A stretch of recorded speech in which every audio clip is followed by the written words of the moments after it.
Wow, and your underlying energy is the two, excuse me, the lovers. Um, wow.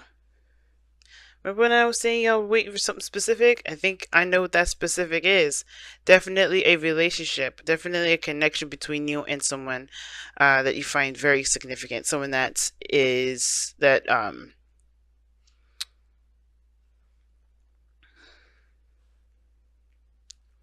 someone who you feel a strong connection to. Okay, very interesting, y'all. Very interesting. So underneath that, you had the Eight of Wands, Eight of Pentacles. I don't know why I can't say the words or say the right suit, but it's all good. All right. So communication seems to be the name of the game. It looks like everything that you've been given, you're looking out for one message, one communication, one extension, one offer of some sort. And I feel like this is about communication, about how one feels. And I feel like that's the challenge right now. That's the heart of the reading. That's the focus right now. Is the communication. Is the conversations that need to be had about how one feels and what one wants to do with those feelings, right? But the thing is, I think the hardest part about communicating with somebody regarding how you feel, it's when, is the part where you have to be honest, not just with that person, but with yourself. Because here you have the Page of Swords. Now, for some of us, this is about, definitely talking to the person, being open and honest, not just with them, but with yourself about how you feel about the relationship, about how you feel about yourself. But this could be in a romantic sense. This could be about being honest about how you feel about the dynamic that you guys share in the relationship. It all depends on what your situation is. And for some of you guys, this is about gaining more information based off of what you feel. I think there's something that you may need to, take a closer look at regarding your own emotions. I don't think it's about getting information about the other person.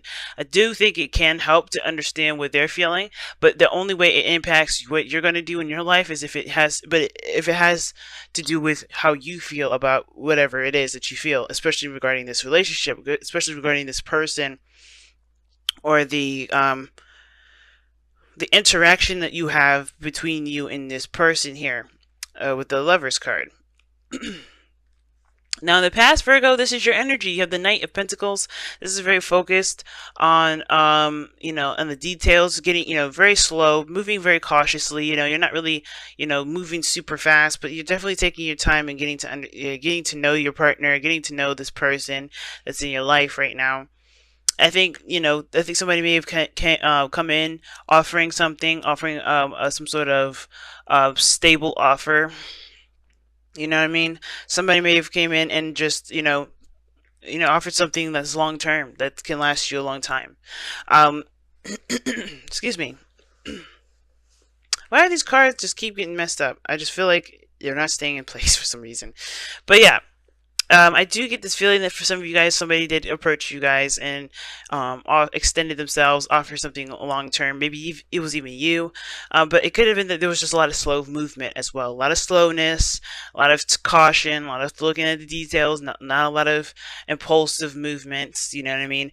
And then, with those, that steady, hard working, kind of concentrated energy, where there was slowness and building of something long term, we move here to the Two of Wands.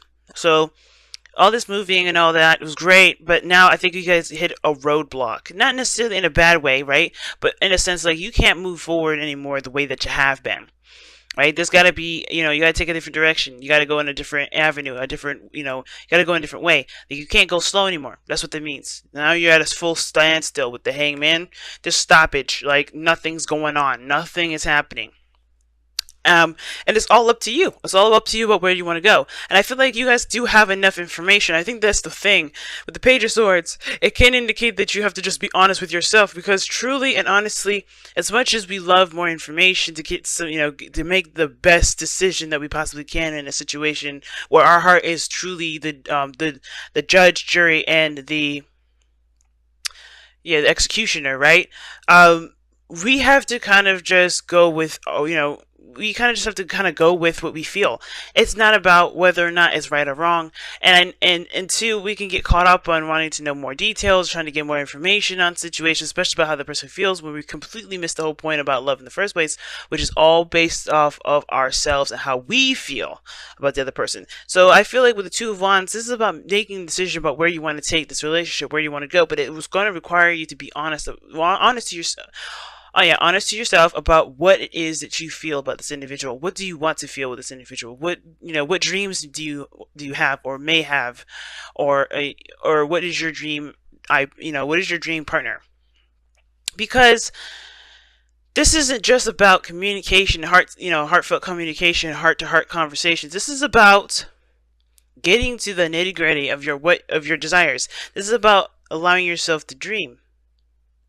And you do have everything that you do need to have, to move forward, to conjure a relationship, not conjure a person, but to manifest the relationship, a healthy relationship.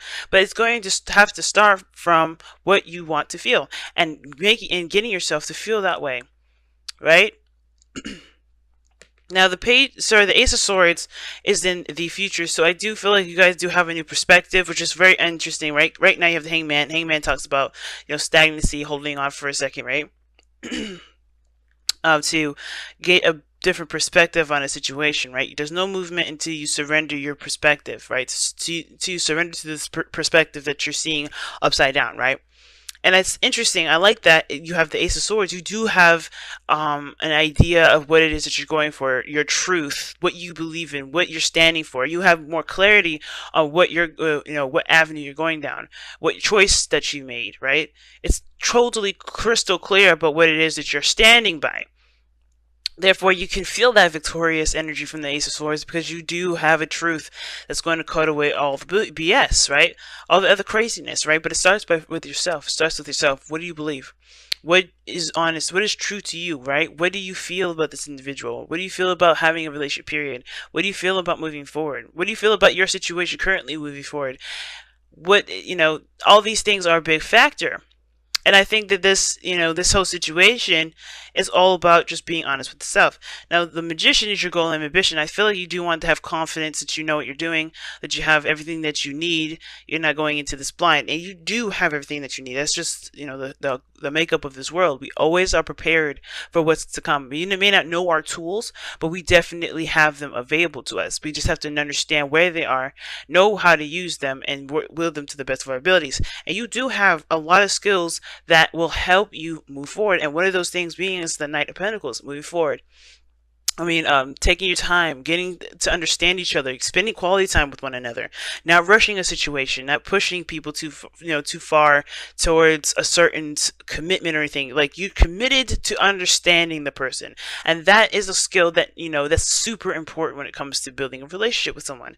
And I feel like using that skill that you already have, Virgo, using that beautiful skill that you have to get to the bottom of situations, really understand someone piece by piece. That's what's going to help you, bring this relationship together, not just for the other person, but for yourself, and really create a healthy dynamic between you and this other person, because you'll know every aspect of each other's weaknesses, strengths, and work together to balance those.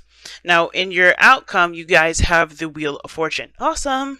I like this card, because this talks about an opportunity opening up. This is a second chance usually, but a second chance in the direction, a second chance in an arena where you've already kind of played in, if that makes sense. Now, what we saw earlier when we pulled your card, when we were trying to pull cards, was shuffling rather. We had the Four of Cups, right? Remember I said you already been there, done that, and you're looking for something specific. You're looking for something, different. Well, this is it, right? And I think the thing is that I know that fourth cup you're probably ignoring for a second because you're thinking, oh, it's going to end up to be the same thing. No, the Wheel of Fortune is saying that this is, yes, a new opportunity, same opportunity. But the thing that's going to make this awesome and make this spectacular is by you doing something differently with the perspective that you're going to be taking from this opportunity now, from this situation here. Okay, it's not going to be the same old thing, right? You're dating somebody or you're in a relationship with someone and you're hitting a peak at this point. That's a good thing, right? That's a good thing because you're going to recognize how much you've grown, how much you've changed, and what you're going to be doing differently. You're going to take steps towards a new perspective that will help you manifest the relationship of your dreams. But it's going to require you to take those steps with the awareness of who you are and the awareness of how you feel, and then charge it with it. You know what I mean? But the Wheel of Fortune does talk about a second chance, a second opportunity at doing something, and you do have everything that you need to get to that place where you can be happy and be thoroughly and utterly in love. But it starts by loving you, it starts by being honest with yourself, and completely being transparent with the information that you have for yourself, right? Not about, to the other person. Of course, it's good to communicate with the other person, talk about how you feel, yada, yada, yada, no? It's always good to always, communicate with your partner.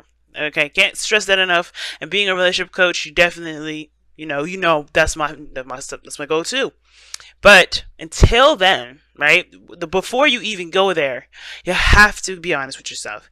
And that is very important because I feel like a lot of you guys are just coming to realize how much you actually care about this person, how much you feel about this person, how much you've been dreaming of being in a relationship, how much you dream about having a beautiful balance in the relationship if you're already in one. Whatever you guys have, whatever dreams that you guys have right now, I feel like you guys are recognizing that they're worth pursuing and that there's nothing truly keeping you from being able to be happy. So the Wheel of Fortune coming up in your outcome, it's a spectacular card to get, and I'm really wishing you guys the best, especially with this couple weeks coming up. Wow. Alright, y'all. Okay. Wow. Straight out the box. Do not fear the unknown. I'm going to read you the affirmation for that because I found it to be very interesting. Because of course, right? Trust your intuition. Don't allow the fears of what you can't see to keep you from doing what you would love to do, right? Because it doesn't always have to turn out cookie cutter that way, right? Nothing ever is cookie cutter. Nothing is ever simple. But it says, the ugly is not always bad and evil, and the beautiful is not always good and just. Failure is not predetermined, nor is it a given that others laugh at you if you choose to follow your dreams. It is your fear of the unknown that makes you question and judge. Do not let others' experience be the truth that guides you. Do not allow your fear of an unknown outcome to hold you prisoner. Your experience could be both different and rewarding. Live. Yes, man. Don't let other people's opinions sway you. Like I was saying before, I said this could be by getting more information about the other person, trying to see how they feel, see how you feel. That's not going to help you make the decision that you need to make because ultimately you need to honor your emotions and your emotions only. How they feel, they need to communicate that with you. And if they haven't yet, then you have every right to ask them how they feel. But, ultimately, how you feel about that is the most important. You know what I mean? But that's why it's so important to have heart-to-heart conversations. Really get to the bottom of how someone feels. You know what I mean? And I think that we may take it, we may realize that with that kind of understanding with each other, it'll be easier to be able to make decisions like the Two of Wands. Like the Two of Wands is not a difficult decision. But I feel like with the Page of Swords here, it can feel like it is because we're just not being 100% true to ourselves, and we need more information about how we feel. But it starts by just feeling first. All right, let's take a look at the wisdom of the Oracle card. See what you guys got. Oh my goodness, soulmates, isn't it? No, come to the edge. Take a risk. It's very similar to the Fool, right? Taking a risk. Take a leap of faith. But, come to the edge. It means, let's be honest, right? When you're on a cliff like that or like on a little floating platform, it can be very scary to take that step towards the edge. To be daring, to be, to take chances. And you know what? You have to take chances in life. Because if you don't, look where you're going to be. Look where you're going to end up. It's going to be the Hangman. And if you're cool with the Hangman energy, right, which I always say, then you're good. You're in the right place. You're in the right area. But with great rewards comes risks, and this is what this card talks about: taking the risks, taking that leap of faith, trusting your intuition, of course, but knowing that you will be able to survive whatever comes your way. The Magician. But it all starts by you taking the risk first. I feel like y'all know what you love. You don't know what you feel, but it's about letting that be your truth and your guide to victory.